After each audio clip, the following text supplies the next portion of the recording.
mga kapolitika, ang inyo pong napanood at narinig ay ang iconic na opening statement ni Emma Tiglao dito sa kanyang pagsali sa Miss Grand International 2025. So siya po ang ating pag-uusapan in this video dahil meron po siyang update dito sa kanyang pamamalagi sa Pilipinas. So ating pag-uusapan dahil ibinalita po at pinost ng Miss Grand International page na si Emma Tiglao is pupunta po sa Milan Fashion Week ngayong year 2026 sa February 28.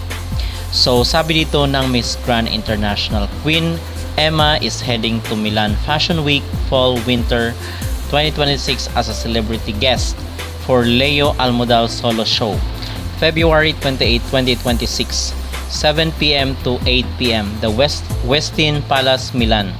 Ready to witness bold new collection and a powerful moment on Milan's runway. So magiging guest daw itong si Emma Tiglao para sa show ni Leo Almodal na kilalang isang Filipino designer. So yun po yung update mga kapolitika at bibigyan lang po pala natin ng ating reaction at ng ating opinion yung hindi pag-live selling ngayon ni Emma Tiglao kasi in contrast ito doon sa mga previous na mga winners ng Miss Grand International. Talaga ngayon ay dito lang sa Pilipinas namamalagi itong si Emma Tiglao dahil sa mga commitments at dahil sa kanyang mga projects at mga invitations dito sa Pilipinas, which is kumikita naman siya. So ito yung kagandahan dahil pag ang Pilipinas kasi is magandang market para sa mga beauty queen ay talagang suportado siya ng ating mga kababayan. So dito lang po sa Pilipinas si Emma Tiglao at kabaliktaran doon sa mga sinasabi ng mga netizen doon sa mga naunang buwan na kung saan ay pagkatapos ng pagkapanalo ni Emma Tiglao ay magbebenta lang ito doon sa live selling ginawat. So ngayon ay kaliwat kanan yung mga invitations at mga projects ni Emma Tiglao dito sa Pilipinas. Pero on the other side naman mga kapolitika ay wala tayong gaanong nababalitaan na pupunta sa iba't ibang mga bansa, world tour itong si Emma Tiglao kung ikumpara dito kay Fatima Bush ng Miss Universe na kung saan ay naglilibot ngayon dito sa Latin community, sa Latin countries. So kasi mayaman kasi yung kanyang yung kanyang ama.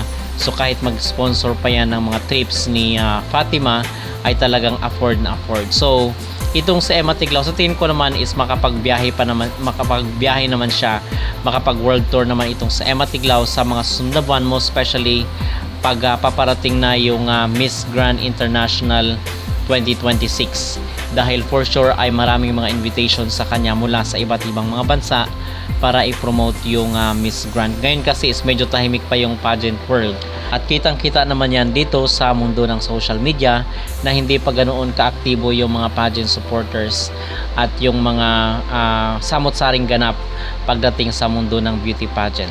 At aside nga dito sa biyahe ni Emma Tiglao sa Milan, Italy ay spotted rin po yung kanyang billboard dito sa EDSA. So kasi 'di ba na i-report natin na itong si Emma Tiglao ay product endorser ng isang beauty product. So meron siyang billboard dito sa EDSA. So masasabi rin talaga natin na malaki yung binayad dito kay Emma Tiglao kasi yung billboard pa lang mga kapolitika is napakamahal na. So how much more doon sa product endorser na si Emma Tiglao. So yun mga kapolitika yung pinaka-latest dito kay Emma, ang nanalo sa Miss Grand International 2025.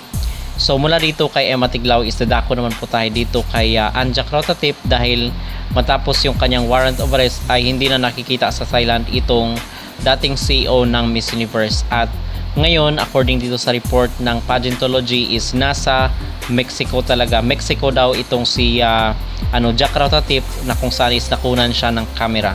So hello update, former Miss Universe organization CEO Anja Rotatip is recently seen in Mexico City. So ang sabi nga diba tinatago daw ni Raul itong si Anja Rotatip doon sa Mexico at ito daw yung pagkapanalo daw ni Fatima Bush ay isa sa mga bayad di umano ni Jack Rotatip dito kay Raul dahil in return sa pagtatago sa kanya dito sa bansang Mexico. So, yun yung update dito kay Jack Rotatif na kung saan hanggang ngayon ay nagtatago mula sa mga alagad ng batas matapos na maglabas ng warrant of arrest yung bansang Thailand dito sa kanya dahil sa kanyang mga issue dito sa Miss Universe. Okay, so yun yung pinaka-latest na update mga kapolitika. Ano po ang inyong mag-reaction dito sa mga nagsasabi na kung saan ay hindi daw nagta-travel itong si Emma Tiglao sa iba't ibang mga bansa? Mag-comment down below at huwag kalimutang mag-like at mag-subscribe na rin kayo para updated kayo sa ating mga latest issue. Happiness. You make me happy in ways I couldn't express into words. Mom, I hope you know how much you really mean to me. You are someone I could admire forever. The goodness of your heart, how you treat people, and above all, your personality. I love everything about you, Mom. I also want to thank you po for all the time na nilalaan mo po for us, your supporters. Hindi po lahat kagaya mo. You are one of a kind, and Mom, I'm always praying and hoping na sana po hindi mawala ang respect ng iba po sa'yo. And I promise that we'll respect and won't break your trust po. Your babies will always be your babies. Mom, bilang lang po sa daliri ang members ng Emma Adorables, but it doesn't matter. Ang nagmamatter po sa akin is how we can be able to show our support and love for you. Me and the Emma Adorables babies loves you so much. Kyla, Angel, Melanie, and me, Melissa. You didn't just inspire me, you awakened something in me. I admire you not only for the crown you wear or the titles you hold, but for the woman you chooses to be when the world isn't watching. Your heart is cold, quiet, steady, and unfailingly kind. To witness your compassion is to witness a light that never dims. Nagbago po sulat. Sinulat niyo to sa kada umaga while watching me. I consider myself truly fortunate to be one of the people you inspire. Every act of kindness you offer, every moment you give to others reminds me of what genuine goodness looks like. I am proud, beyond proud, that you're the woman I look up to. You really touched so many lives. You truly made a big impact, especially to me. Mom, last paragraph na talaga promise. Hindi pa ako magsasawa. Maubusan ang sasabihin sa'yo. I'm always here for you and you will always be loved by me. Forever na to, Mom. Palagi ka po mag-iingat and always prioritize your health, please. Bakit lagi pang magsusulat ka, umiiyak ako? Thank you, Melissa. I love you. I love my Emma Adorables. I love you, babies.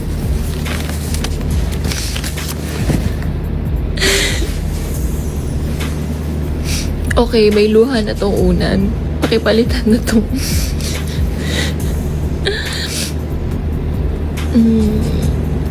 Naiyak lang ako dun sa part na sabi niya kahit konti lang daw sila, yung support nila hindi naman matutumbasan.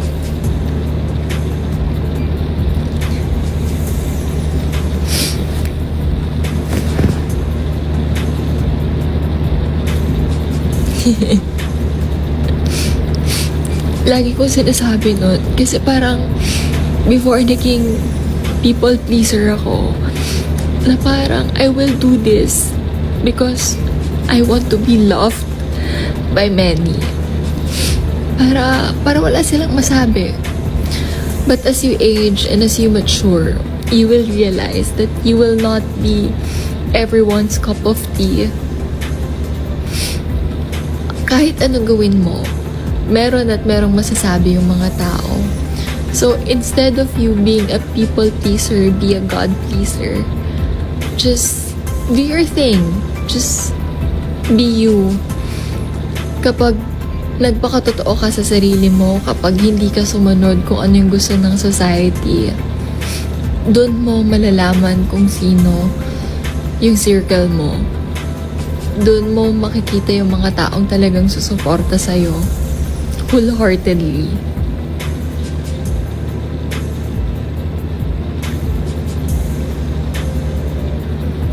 So yun, I'm just happy and grateful I found these people. And I have these people.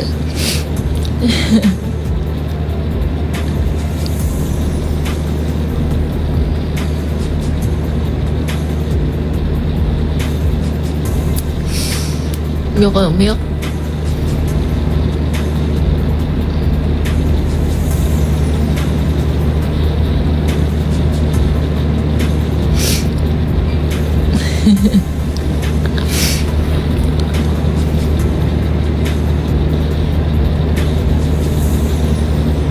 Kayo ay tunay na biyaya.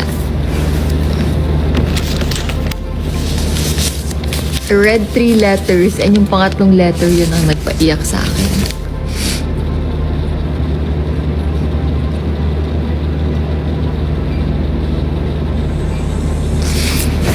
Alam nyo kasi, parang minsan hindi mo mapipigilan yun. Siguro, dumaan ako sa stage na yun when I was on my 20s. Kasi feeling ko, ang sarap kapag ang daming taong nakapaligid sa'yo. Tapos masaya sila. Pero yun nga lang, tanong mo sa sarili mo, masaya ka ba sa ginagawa mo? At some point, masaya ka kasi napapasaya mo sila. Pero ikaw, masaya ka ba? Align ba siya sa values mo? Kapag ginawa mo ba to, your future self will thank you. Your future self ba will be proud of you. So, sa mga ano pa lang dito, pa-20s like me, charot! You will go through that stage. But I hope na hindi kayo magtatagal dun sa stage na yon and ma-learn nyo agad yung lesson na not to be a people pleaser but a God pleaser.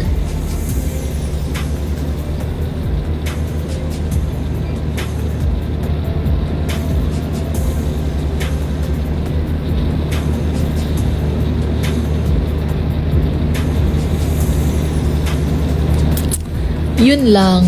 Bye. Charot.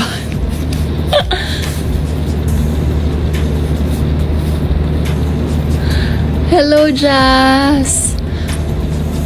Alam ko matutuloy pa rin naman yung Dubai. Medyo na delay lang lahat.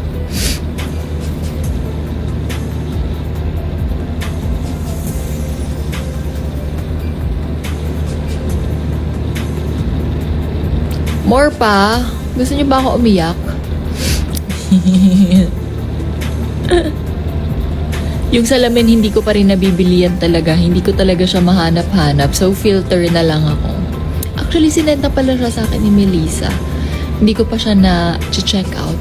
Riw, kotaka. More! It's already 9:46. I need to wake up 4:30. Meron na lang akong few more days to finish